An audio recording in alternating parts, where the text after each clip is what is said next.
tus hijos nos reunamos esta tarde para alabarte, para adorarte, para hacerte fiesta. Pero hay algo hermoso, Señor. Tú nos has invitado a tu mesa y aquí estamos, Señor, para participar de esa mesa contigo, para comer contigo, para estar en comunión contigo, Señor. Gracias, mi Dios, gracias por ese enorme privilegio que nos das, Padre bendito. Y te pido, Señor, que pongas esa palabra en mi boca, que sea tu Espíritu Santo usando mi boca, Señor, para hablar, para dar ese rema, esa palabra que tú quieres que entregarnos hoy, Señor, en el nombre de Jesús. Gracias, papito amado. Amén, amén y amén. Dale un fuerte aplauso a Dios y puede tomar su lugar, mis hermanos. Dios es un Dios de pactos. Dios de pactos. Hace algún tiempo, no recuerdo cuántos meses, pero no hace muchos meses, prediqué un tema. A mí me llamó mucho la atención, me impactó ese tema, promesa y juramento. No sé cuántos lo recuerdan. ¿Alguien recuerda de ese tema, promesa y juramento? Miren, promesa y juramento son dos cosas, podríamos decir, dos cosas iguales. Dios promete, ¿para qué lo va a jurar si ya lo prometió? Pero Dios interpuso promesa y juramento por nosotros, porque a nosotros como que nos hacen una promesa y a veces ni lo creemos. Entonces el Señor dice, ya te di mi promesa, pero para que tengas esa certeza, esa seguridad de que te voy a cumplir, que lo que te he prometido lo voy a cumplir, te voy a hacer un juramento. Y entonces Él hace promesa y juramento. Y hoy vamos a ver pactos. Dios hace pactos. Y la gente, entre nosotros, ¿verdad? La gente hace pactos. Hacen pactos. Hay un famoso pacto por ahí que hacen los patojos. Te voy a amar toda la vida. Siempre te amaré, dice. Y al poco tiempo, ni se acuerda del pacto que hizo. Pero Dios hace pactos con nosotros. Dios hace pactos porque Él quiere que nosotros tengamos esa seguridad, que nos sintamos seguros. Entonces, ¿cuáles son los pactos que Dios ha hecho? Dice Isaías, capítulo 40, verso 8. Miren cómo es el Señor. Sécase la hierba, marchítase la flor, mas la palabra del Dios nuestro permanece para siempre. Lindas las flores, ¿verdad? Pero ya van a empezar, algunas ya se están doblando sus pétalos, les falta agua y aunque se les ponga agua, hay flores, imagínense hermanos, hay flores que florecen en la noche, 1 hora y desaparecen. Carísimas, por cierto, ¿eh? Tan hermosas que son, para que desaparezcan en un rato. Entonces, dice el Señor, toda la vegetación, todo eso florece, la hierba es hermosa, es bonita, pero se seca. Pero la palabra de Dios nunca va a pasar, va a permanecer para siempre. San Juan capítulo 17, verso 17 dice, santifícalos en la verdad.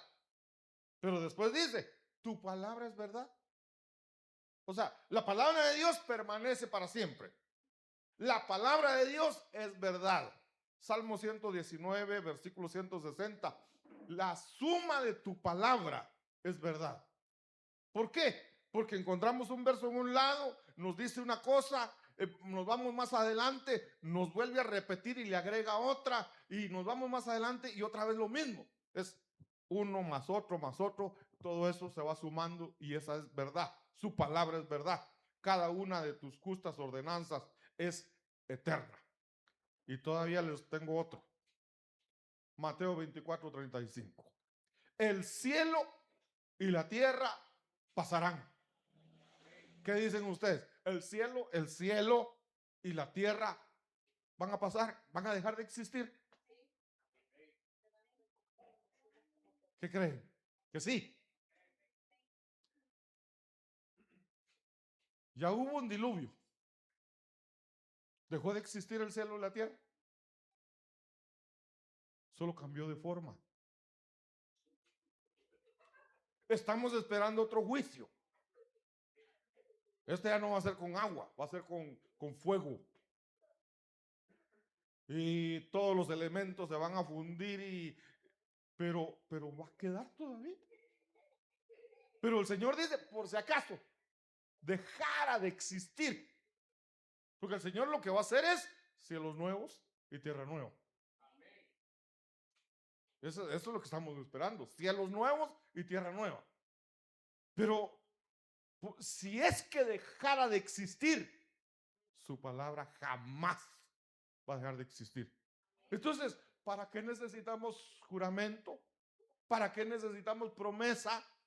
¿Para qué necesitamos pacto? Si el Señor dice, lo que yo te diga jamás va a pasar. No me refiero a jamás va a cumplirse, sino jamás va a desaparecer. La palabra que el Señor dio, esa palabra permanece para siempre. Miren, es eterna. Nos vamos a ir con el Señor y su palabra continuará. Su palabra permanecerá. Allá va a ser bonito porque lo vamos a ver a él cara a cara, vamos a estar con él y él es la verdad, él es la palabra. Entonces, pero aún así el Señor hace pactos porque él quiere agradarnos a nosotros de alguna manera. Él quiere que nosotros nos sintamos, como les digo, esa seguridad, esa certeza, que lo que Dios dijo se va a cumplir, mis hermanos. Aunque no todos digan amén. ¿Verdad? Bueno, entonces, Dios de pactos. Como el tiempo no me va a alcanzar, les voy a dar aquí el chivo de una vez para que lo tengan de una vez. ¿Cuáles son esos pactos que el Señor va a hacer? Sí se lee. Es que se lee mejor allá que aquí. El pacto, miren, el primer pacto que Dios hizo, pacto edénico. Ahí lo vamos a ver despacio después. El pacto con Adán. Hay un pacto que Dios hizo en el Edén. No es el mismo que Dios hizo con Adán. Hay un pacto con Noé. Un pacto con Abraham. Pacto con Moisés. Con Israel. Con David. Y con nosotros. Hay ahí 8 pactos. 8 pactos. Algunos dicen que hay 10. Si encuentran otro ahí, está bien. Porque Dios es Dios de pactos. Dios quiere que ninguno se pierda. Y para que nadie se pierda, dice, voy a hacer un pacto contigo. Entonces, ya teniendo acá hasta donde pueda llegar, ustedes continúan su estudio. ¿Les parece? Génesis 1:1. En el principio creó Dios los cielos y la tierra. Y la tierra estaba sin orden y vacía. Y las tinieblas cubrían la superficie del abismo. Y el Espíritu de Dios se movía sobre la superficie de las aguas. Primer versículo, primer capítulo. ¿Será posible que Dios trabaja de esa manera? En el principio creó Dios los cielos y la tierra. Hablando de su palabra, hablando de que su palabra permanece para siempre. Entonces, ¿cómo hizo él los cielos y la tierra? Con su palabra. Ahora la pregunta aquí es, porque el verso 2 dice, y la tierra estaba sin orden. Pero si lo acaba de hacer, según estos 2 versos, ¿no? Lo acaba de hacer, ¿y por qué está así? Dios hace las cosas sin orden, desordenado, muy desordenado el Señor para hacer las cosas, ¿verdad? No. Ahí hubo un cataclismo, un juicio, un diluvio, una destrucción. ¿Qué quiere decir eso? Entre el versículo 1 y el 2 hay miles de años. El Señor hizo los cielos y la tierra Y a saber ni cuántos años después, envió un juicio y la tierra quedó desordenada, vacía. Las tinieblas ahí cubrían el abismo y el Espíritu de Dios se movía sobre la superficie de las aguas. O sea, todo estaba cubierto de agua. Y entonces, ahí va. Veamos el verso 26. Y dijo Dios, hagamos al hombre a nuestra imagen, conforme a nuestra semejanza. ¿Y qué le dijo al hombre? Ejerza dominio sobre los peces del mar, sobre las aves del cielo, sobre los ganados, sobre toda la tierra y sobre todo reptil que se arrastra sobre la tierra. Ahí ya Dios le da una autoridad tremenda al hombre que hizo. Dice, hagamos al hombre. Va, ese verso 26. El verso 27 dice, creó pues Dios al hombre a imagen suya, a imagen de Dios lo creó. En el verso 29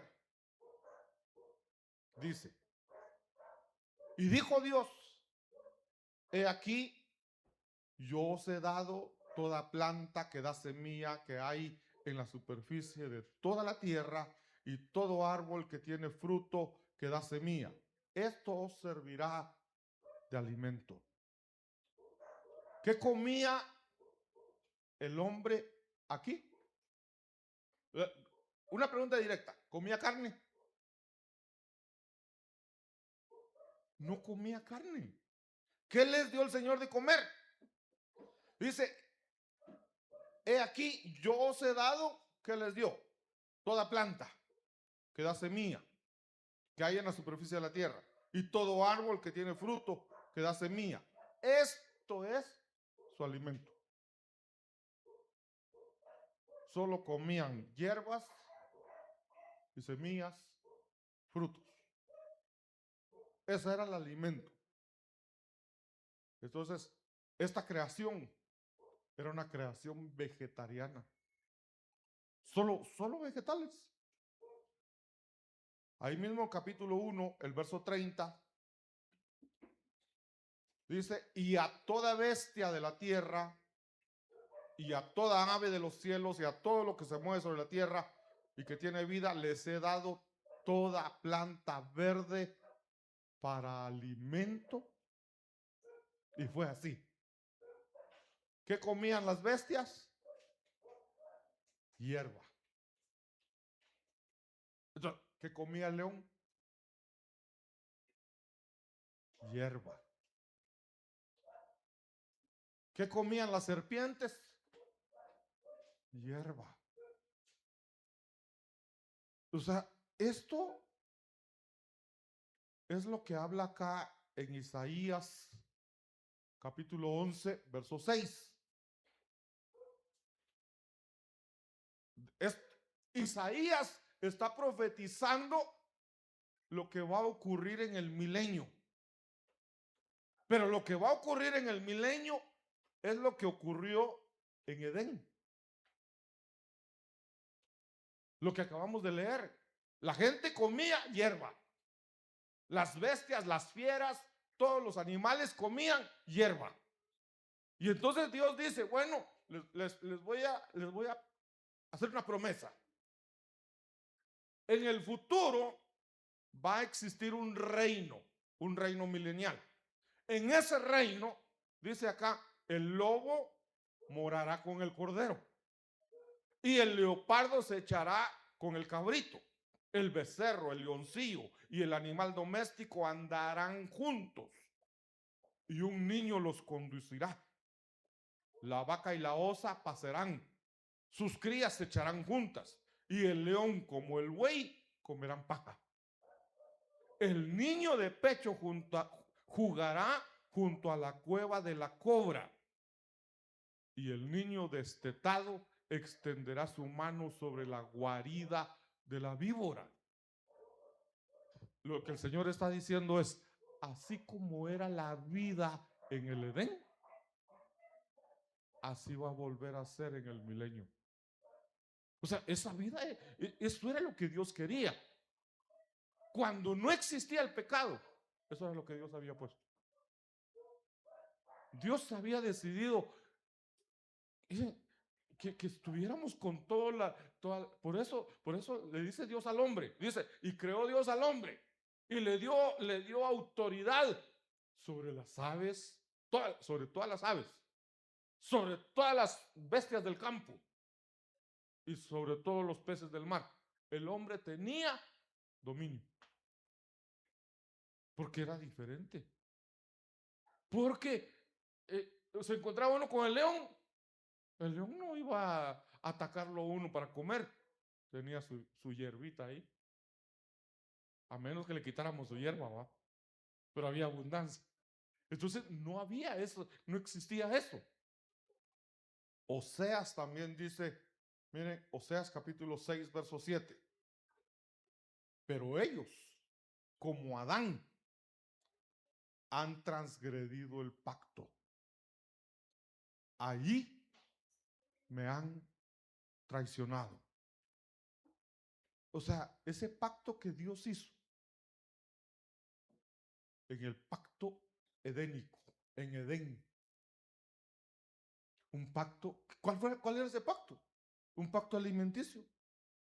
Todos comen hierba, frutos y semillas. Ese fue un pacto, ese fue el primer pacto que Dios hizo con el hombre. Pero Oseas dice,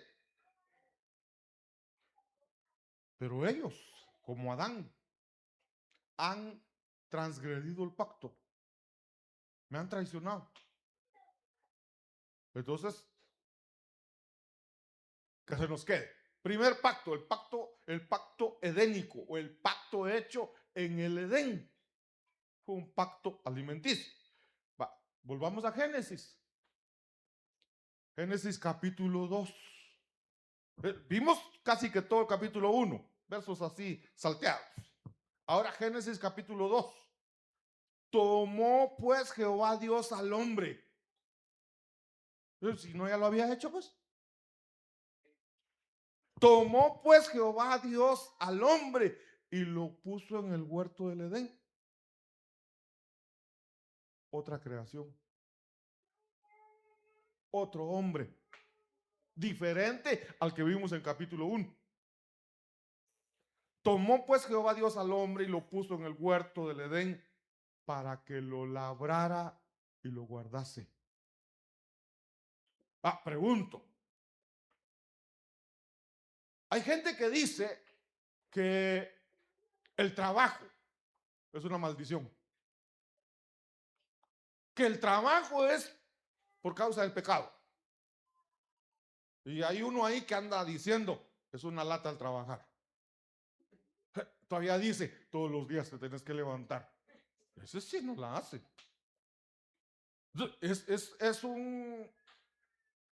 ¿Es una maldición el trabajo? No, si aquí cuando Dios pone al hombre en el huerto, dice, te voy a poner aquí para labrar la tierra. Te voy a poner aquí para que lo guardes. Esa palabra guardar, vamos, ya me perdí. Vamos a ver. Esa palabra guardar aquí en la Reina Valera dice guardar, pero en la Biblia de las Américas dice, en vez de guardar usa la palabra para cultivar. O sea, el hombre Adán, de quien nosotros descendemos, fue puesto en el huerto para labrar la tierra, para cultivarla. Ahí siguen comiendo todavía hierba, frutos y semillas. Todavía no comen carne. Entonces acá, en el capítulo 2, siempre verso 16, y ordenó el Señor Dios al hombre, diciendo, de todo árbol del huerto podrás comer, pero del árbol del conocimiento del bien y del mal no comerás, porque el día que de él comas, ciertamente morirás. Entonces, miren, lo que está diciendo el Señor es, esto que está aquí es mío. Esto que está ahí es tuyo. De esto pueden comer. Esto no pueden comer. Ahí aparece una prohibición. Ahí aparece como que Dios dijera, esto es de ustedes y esto es mío. De lo que es mío, no lo agarren. Si agarran lo que es mío, ¿qué pasaría? Les va a ir mal. Entonces, cuando tomamos lo que le pertenece a Dios, estamos rompiendo el pacto. ¿Por qué? ¿Qué hizo Adán y Eva? El Señor les dice, coman de... Miren, es que la serpiente confundió a Eva. Le dice, con que Dios os ha dicho que no pueden comer de todo árbol. El Señor se los dijo al revés. De todo árbol pueden comer, excepto este. Entonces el Señor nos da todo. Pero una cosa, el Señor dice, esto es mío. Lo que es mío, me lo tienen que dar a mí. O lo dejan para mí. No lo agarren, no agarren lo que es mío. ¿Se recuerdan cuando un fariseo le pregunta a Jesús y le dice, ¿es lícito darle tributo al César? ¿Y qué le dijo Jesús? Dad a Dios lo que es de Dios. Dad al César lo que es del César. Y hay algo que está definido, está estipulado, y entonces el Señor, lo que es de Dios, no lo toques. Lo que es del César, dáselo al César, no lo toques. Lo que es tuyo, es tuyo. Cuando nosotros tocamos, tomamos, agarramos para nosotros lo que es de Dios, rompemos el pacto. Adán y Eva agarraron del fruto que Dios les dijo, de ese no coman. Agarraron de ese fruto. Pero, hermanos, se recuerdan cómo sucedió eso. Dice, la serpiente y se pone a hablar con Eva. Le llega a hablar y le empieza le mete esa idea de insatisfacción. ¿Con que Dios os ha dicho esto? Ese con que Dios, como quien dice, ya te preguntaste por qué no quiere que comas. Le metió duda, le puso inquietud en su corazón. De verdad, ¿y por qué Dios no quiere que comamos de eso? Es como cuando llega una empleada a la casa y uno le enseña toda la casa, dice, aquí va a hacer limpieza, va a trabajar aquí, va a hacer esto, va a doblar la ropa, ya está la lavadora, ya está la cocina. Y en ese cuarto que hay, ese cuarto no lo toque. Ahí no vaya a entrar. La empleada busca el momento para ir a ver qué hay en ese cuarto.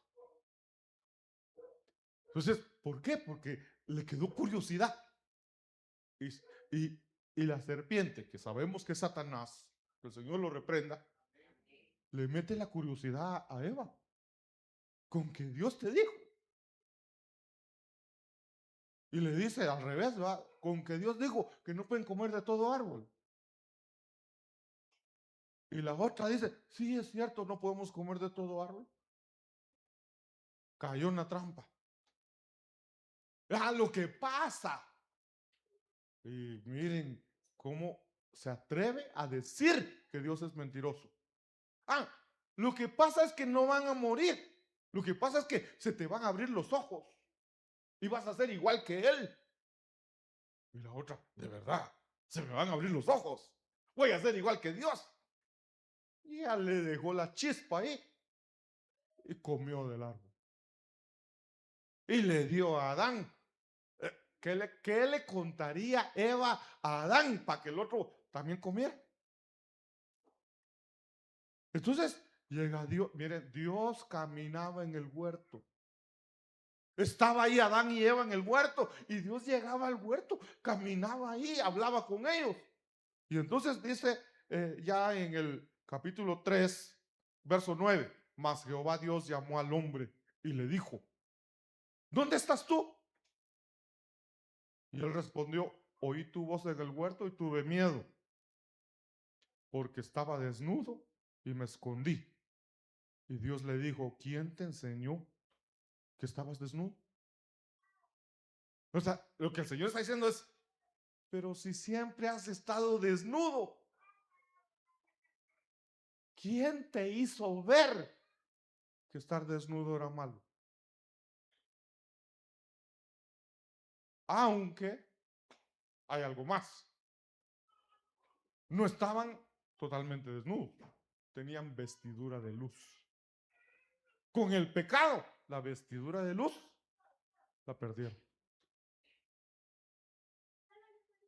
Entonces el Señor aquí empieza a decir, es que tuve miedo. Nunca habían tenido miedo y ahora les entró miedo. Entonces entra lo que nosotros conocemos como maldición. Génesis 3:16 dice, le dice a la mujer, es que le dice a Adán, ¿y quién te enseñó que estabas desnudo? Y Adán le dice, es que la mujer que tú me diste, Señor, todo estaba bonito, ¿por qué me la diste? Tú tienes la culpa. Es que la mujer que tú me diste me dio de comer del fruto. Entonces el Señor se voltea a la mujer. ¿Qué has hecho? Le dice. ¿Y qué dijo la mujer? La serpiente me engañó. Entonces le dice Dios a la mujer, con dolor darás a luz los hijos. Entonces aquí tengo que preguntar, ¿a qué hora tengo que terminar la prédica? Miren pues, es que si no termino esta prédica, tengo empezada la blasfemia y voy a dejar empezada esta. Pero bueno, la pregunta que les quería hacer no era esta, hermanos, no se preocupen. Yo sigo predicando y lo que les quería preguntar es, ¿Eva tenía hijos? ¿Tenía más hijos? Cuando Dios le dice, con dolor, ahí todavía están en el huerto. Acaban de pecar. Acaban de pecar y el Señor les llega ahí. Entonces la pregunta aquí es, Adán y Eva ya tenían hijos antes de pecar. Sí tenían hijos. Muchos hijos. ¿Cuántos? No sé. Pero no tenían poquitos. Tenían muchos hijos. Eva era la madre de los vivientes. Vivientes significa que no conocen pecado. O sea, en el Edén no existía pecado. ¿Pasaron cuántos años sin pecar? No se sabe. Pero tuvieron hijos. Y todos esos hijos que ellos tuvieron eran hijos santos, puros, limpios, sin pecado, así como era Adán. Los únicos que comieron el fruto prohibido fue Adán y Eva. Los hijos no. Los hijos seguían siendo sin pecado. Los vivientes, así. Entonces le dice ahora a Eva, a partir de ahora, los hijos que tengas de aquí en adelante, los vas a tener con dolor. Dios jamás quiso que la mujer tuviera hijos con dolor. ¿Por qué hay dolor?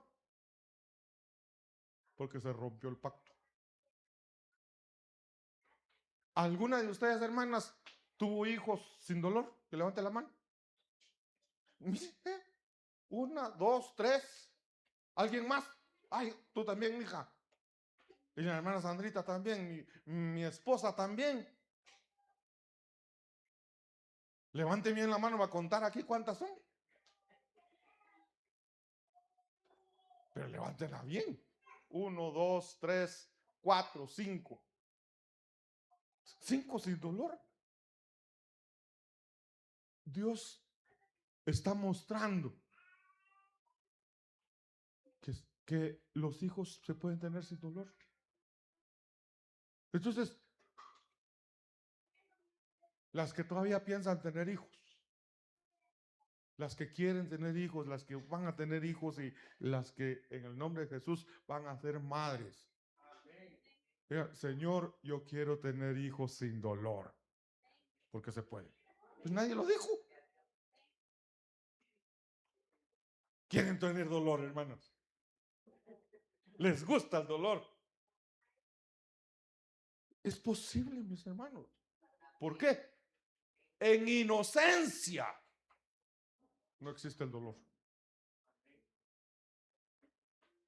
El dolor vino por el pecado. Génesis 3:17. Maldita será la tierra por tu causa. Eso se lo está diciendo a Adán. Con dolor comerás de ella todos los días de tu vida. Espinos y cardos te producirá y comerás plantas del campo. Y entonces dice, con el sudor de tu rostro comerás el pan hasta que vuelvas a la tierra. Ahora sí, le está diciendo sudor. Ya trabajaba antes, no había sudor. Ahora vas a trabajar, pero vas a sudar. ¿Qué significa esto? Te vas a fatigar, te vas a cansar, te va a costar más trabajar. ¿Qué? Miren, con todo lo que le está diciendo, maldita será la tierra por tu causa. Con dolor comerás de ella todos los días de tu vida. O sea, vas a trabajar duro para poder comer. Antes trabajabas, pero era un deleite el trabajo que hacías. Te deleitabas trabajando porque lo hacías en inocencia. En inocencia no hay cansancio, no hay fatiga, no hay sudor. En pecado hay cansancio, hay fatiga, hay dolor y no hay mucha producción. La tierra ya no produce lo mismo. Dice el verso 18, espinos y cardos te producirá. Porque hay espinas. Por la maldición que pesa sobre la tierra. Eso, ahora la tierra produce más espinos que fruto. Y entonces dice, vas a volver a la tierra porque de la tierra fuiste tomado y vas a volver. Ahí ya nos está dejando claro la consecuencia del pecado. Verso 15. Regresemos a Génesis 3:15. Miren lo que dice. Y pondré enemistad. Esto se lo está diciendo a la mujer. Le dice a la mujer, ¿y qué hiciste? Ah, la serpiente me engañó. Entonces vas a tener hijos con dolor. Y le sigue diciendo, y pondré enemistad entre ti. Eso le dice a la serpiente. Le está hablando a la serpiente, y pondré enemistad entre ti y la mujer. Y entre tu simiente y la simiente suya. Entonces, aclaremos aquí algunas cositas. Entre ti es la serpiente.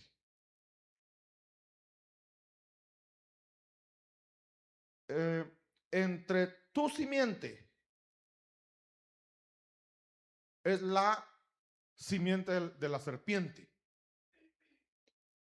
Y entonces aquí, vamos a ver si cambio color.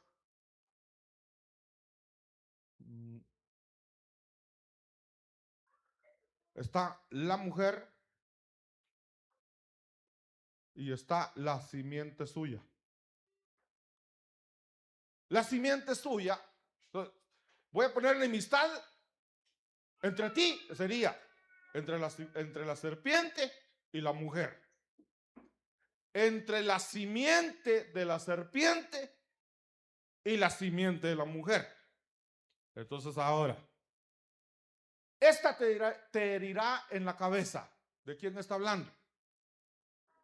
La simiente de la mujer. Y tú, le está hablando a la serpiente, y tú le herirás en el calcañar. ¿Qué es mejor? ¿Que lo hiera en la cabeza o que lo hiera en el calcañar, en el talón? Le está diciendo, la simiente de la mujer. ¿Cuál es la simiente de la mujer? Abel, me van a decir. Caín. Está hablando de Cristo. ¿Dónde está hablando de Cristo? Capítulo 3 de Génesis. Ni han salido del huerto. Todavía están en el huerto. Ahí les está hablando el Señor. En el huerto mismo les está diciendo, va a llegar el día que mi hijo va a venir a morir para salvarte.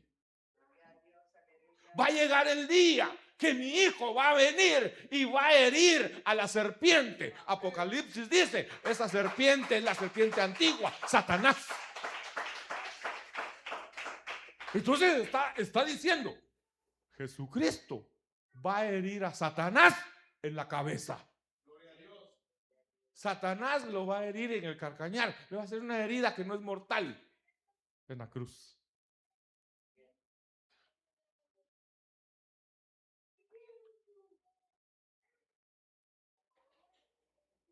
Entonces, pacto con Adán. Ya vimos pacto en Edén, ahora pacto con Adán. ¿Cuál es el pacto? Lo que acabamos de ver. Esta te herirá en la cabeza y tú le herirás en el calcañar. Es un pacto de misericordia de Dios.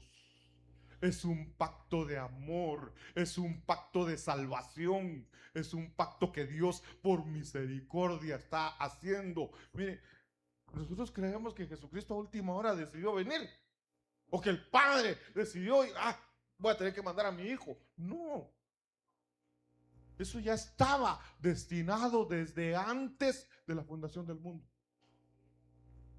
Hay un verso en Salmos, y si no me equivoco se repite en Hebreos. Es aquel verso donde dice, en el rollo del libro estaba escrito de mí. ¿Quién está hablando? Jesucristo. Está diciendo, está ahí arriba con el Padre. El Hijo está con el Padre. Está diciendo, es como que si lo tratamos de imaginar sería, papá, aquí estoy leyendo el rollo. Y en este rollo habla de mí, que tú me vas a dar un cuerpo. Y entonces dice, dame el cuerpo y voy a ir a la tierra. Entonces, Romanos 5:18 pues dice, así pues, tal como por una transgresión, el pecado de Adán, resultó la condenación de todos los hombres. Por culpa de Adán, toda la humanidad, desde Adán hasta el fin del mundo, quedó condenada. Así también, por un acto de justicia, resultó la justificación de vida para todos los hombres. Cristo Jesús dando su vida por nosotros. Uno nos condenó a todos. Uno nos salvó a todos. Ese es el pacto con Adán. Dale fuerte ese aplauso al Señor.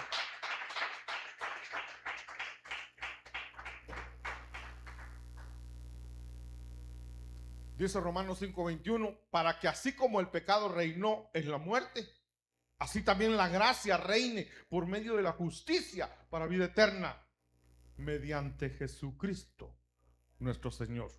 Entonces, mis hermanos, yo no sé si continuar porque vimos dos pactos. 2 de 8. Qué rápido vamos, ¿va? Me voy a adelantar porque miren, vamos a ver. Regresando acá a este cuadro. vimos el pacto edénico, el pacto con Adán, nada más. Nos faltaría pacto con Noé, con Abraham, con Moisés, con Israel, con David. Y yo quiero terminar hoy con el pacto con la iglesia. Vamos a dejar 1, 2, 3, 4, 5 pactos pendientes. Me lo estudian y me traen su resumen. ¿Verdad? Entonces vámonos hasta el pacto con la iglesia. ¿Dónde está ese pacto?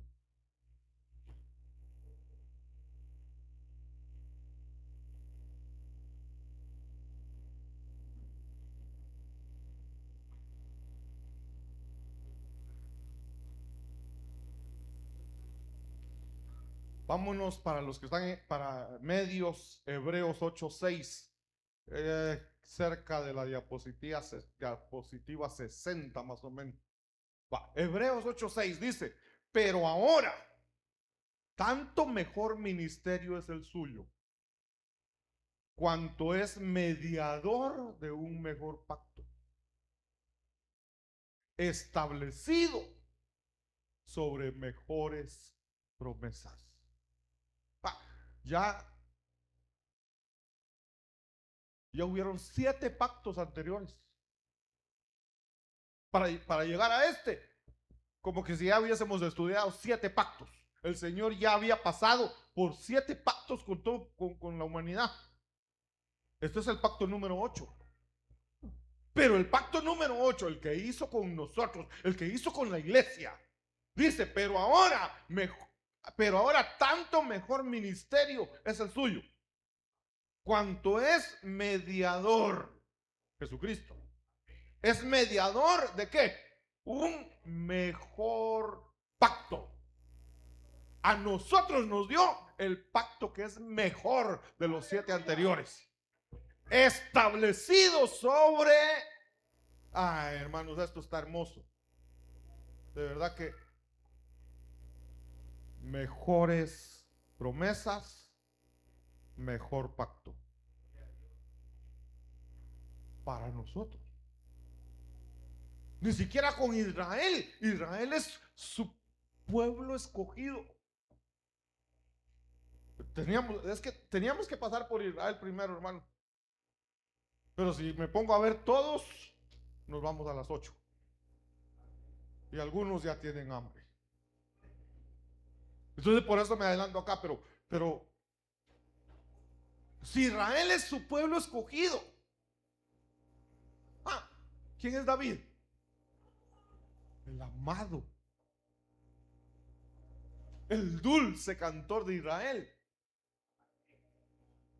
Pero ni con él, ni con Israel, ni con Moisés, ni con Noé, con nosotros. Mejor pacto, mejores promesas. Segunda de Pedro capítulo 1 verso 4. Por medio de las cuales nos ha dado, mire, es que esto, hermano, esto es para que nos gocemos y nos deleitemos. Por medio de las cuales nos ha dado preciosas y grandísimas promesas, para que por ellas llegases a ser participantes. ¿Participantes de qué? Nosotros, a través de sus preciosas y grandísimas promesas, llegamos a ser participantes de la naturaleza divina. ¿Cómo es eso? Participantes de la naturaleza divina. ¿Qué están hablando de eso, hermano? Yo no entiendo. Explíquenme ustedes. Está diciendo que nosotros vamos a llegar a ser participantes de la naturaleza divina. Es la naturaleza de Dios. Nosotros la tenemos. ¿Cómo?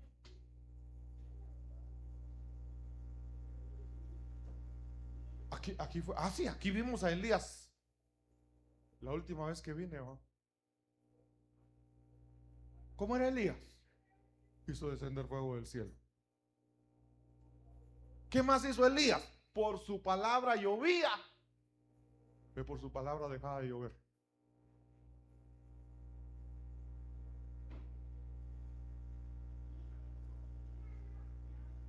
¿Elías tenía la naturaleza divina?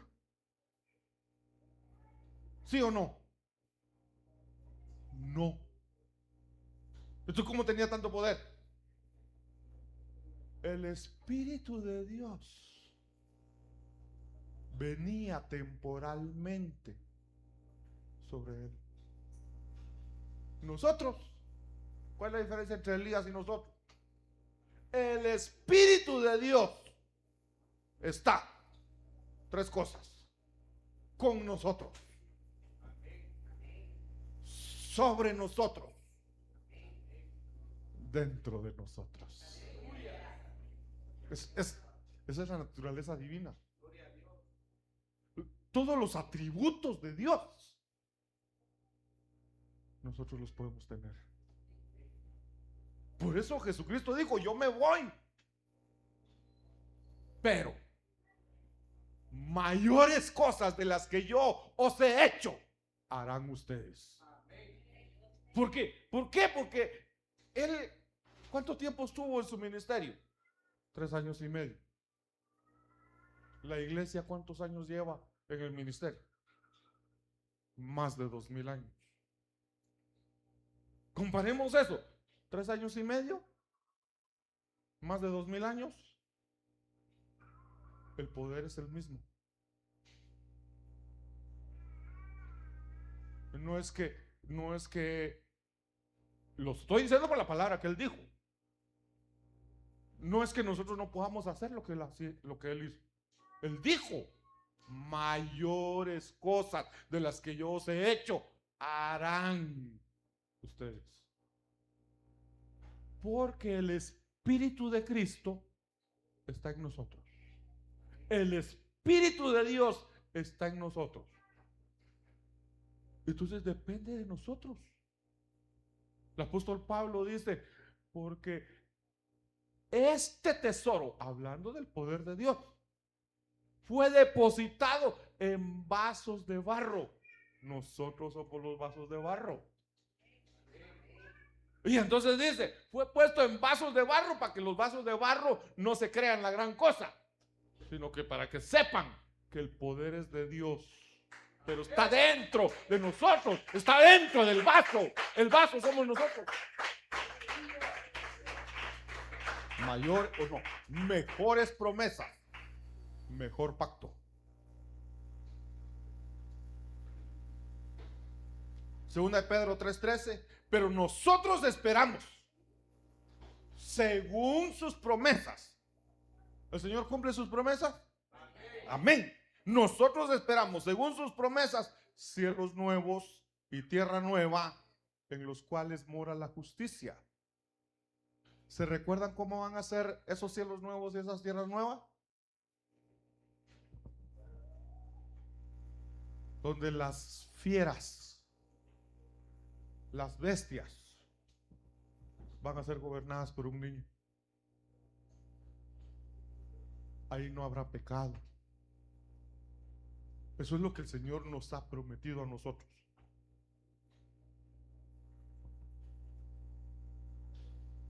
Entonces dice Mateo 26:27: tomad la copa. Mis hermanos que van a servir los elementos, por favor, pasen, sirvan. Y si mis hermanos de alabanza pueden pasar, por favor, ayúdenme a ministrar.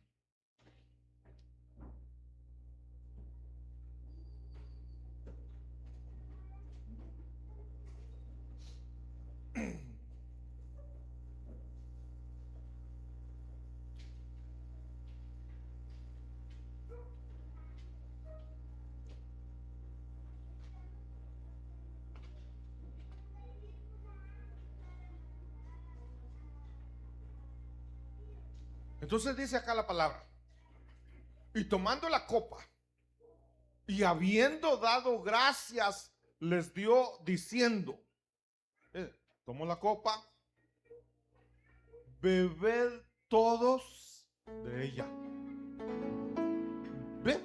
Beban el vino, beban de la copa. ¿Por qué? Esto es mi sangre del nuevo pacto. Entonces el Señor hace un pacto con nosotros. Pero ¿cómo selló Él el pacto? Si pudiésemos revisar todos los pactos que hizo anteriores, la mayoría fueron con su palabra. Les dice a la gente que estaba en el huerto, en Edén, todo el pacto que hago con ustedes es todo fruto, toda hierba, coman de eso. Pacto alimenticio. Pacto con Adán, les voy a dar una promesa de salvación. Y podemos seguir viendo los pactos. Pacto con Abraham,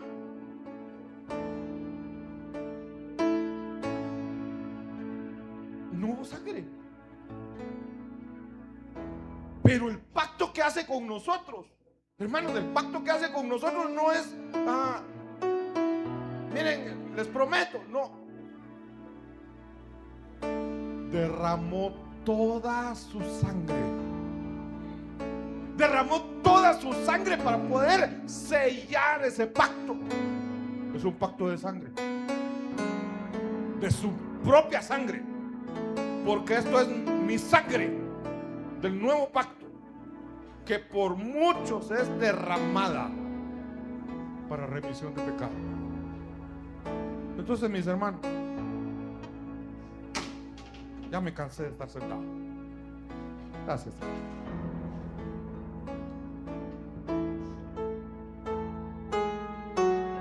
El Señor derramó su sangre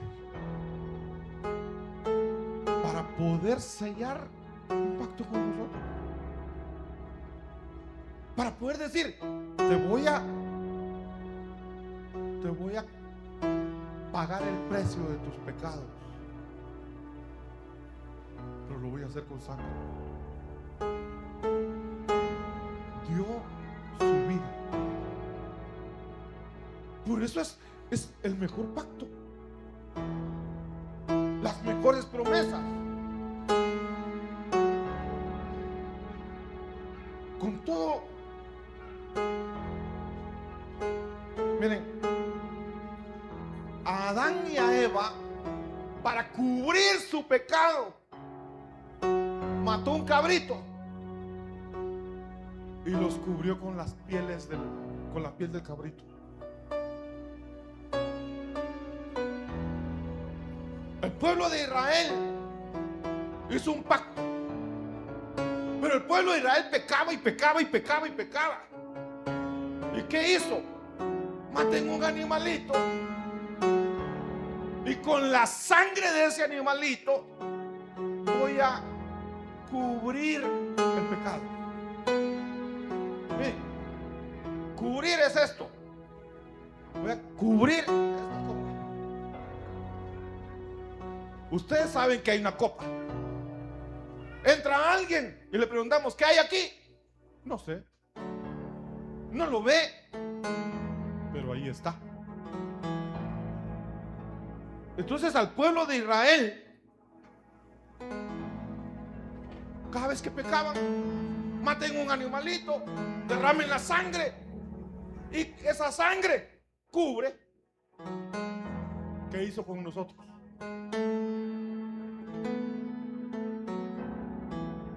La sangre ya no de un cabrito, la sangre de Cristo borra.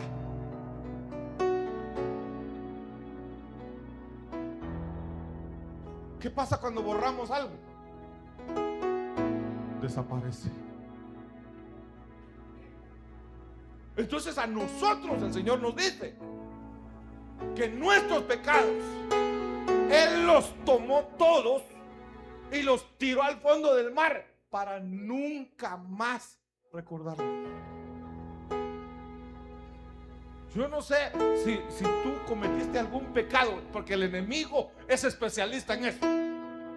Nos recuerda y nos dice: es que ese pecado que cometiste, ese sí estuvo feo. Y a cada poco, acordate que hiciste tal cosa, acordate de tu pecado. No tomes Santa Cena porque acordate de tu pecado. El Señor ya lo agarró, lo tiró al fondo del mar y se desapareció. Entonces, cualquier pecado que hayas cometido, si ya le pediste perdón al Señor, cree en tu corazón que ese pecado ya no existe, porque el Señor lo perdona. Lo que el Señor perdona, olvida. Y es más, aquí Él pagó el precio. Ya no hay condenación. Entonces yo te invito a que te examines. ¿Cometiste algún pecado? Pídele perdón al Señor. Hermano, todos fallamos. Todos fallamos. Pero hoy el Señor nos está ofreciendo su sangre para borrar todo pecado. Ha hecho un pacto contigo y conmigo, con mejores promesas. El mejor pacto. No hay pecado que su sangre no pueda borrar. Necesito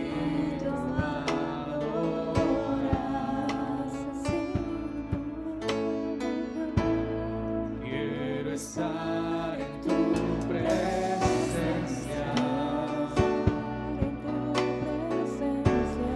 y poderte contemplar.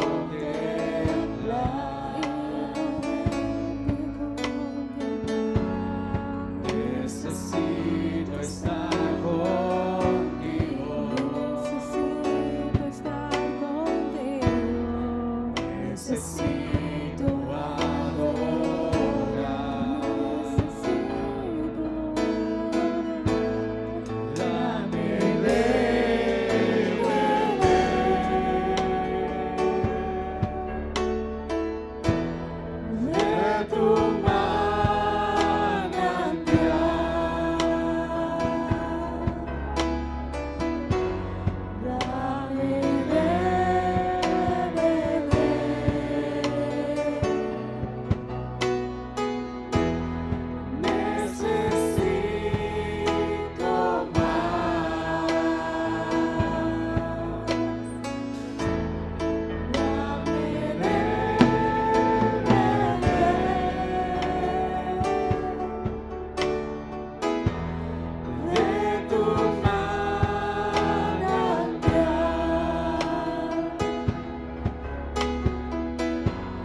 Ponte a cuentas con el Señor.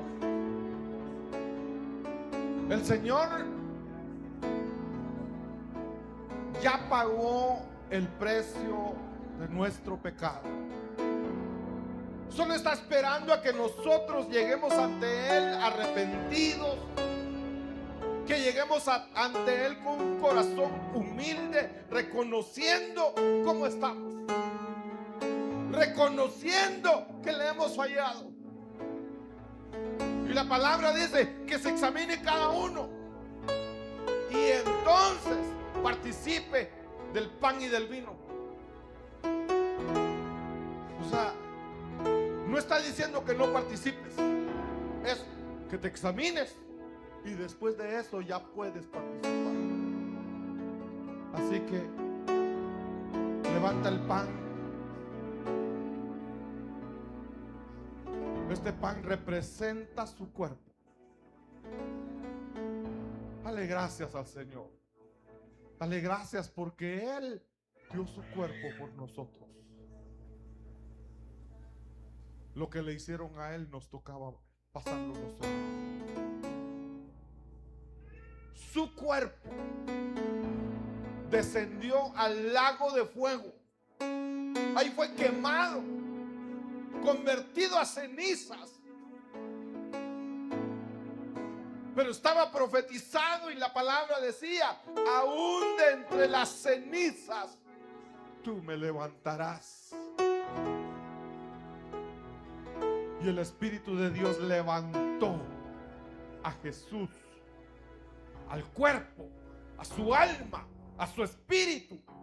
Fue levantado desde el lago de fuego, porque allí nos tocaba a nosotros quedarnos. Pero Él fue a pagar el precio. Y entonces hoy participamos del pan, recordando ese sacrificio. Por eso dice: todas las veces que comáis este pan, hacedlo en memoria de mí. Gracias, Señor, gracias, mi Dios bendito, por haber dado tu cuerpo por nosotros. Hoy comemos de tu carne, recordando ese sacrificio. Gracias, Señor. Comamos, hermano.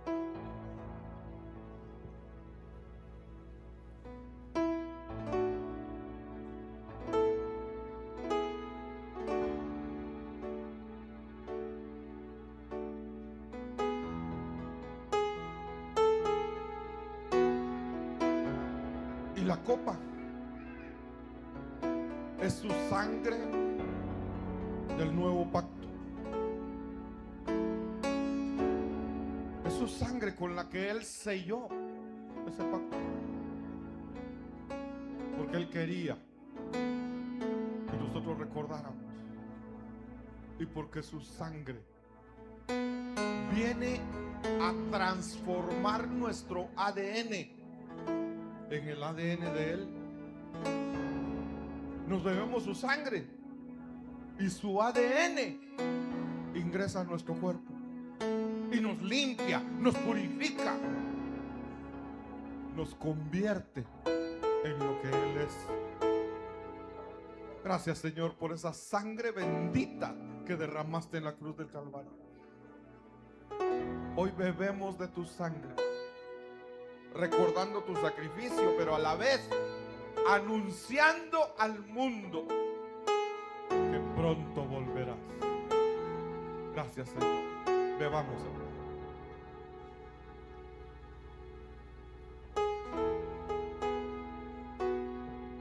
Padre amado que estás en los cielos, gracias por habernos dado este hermoso privilegio de participar de tu sangre. Y gracias porque tú eres un Dios de pactos, un Dios que nos tomaste en cuenta, que hiciste un pacto con nosotros para que nosotros tengamos esa seguridad de salvación, para que sepamos que tú eres nuestro Dios y que tu amor es tan grande para nosotros. Gracias, Señor bendito, en el nombre de Jesús. Amén y amén.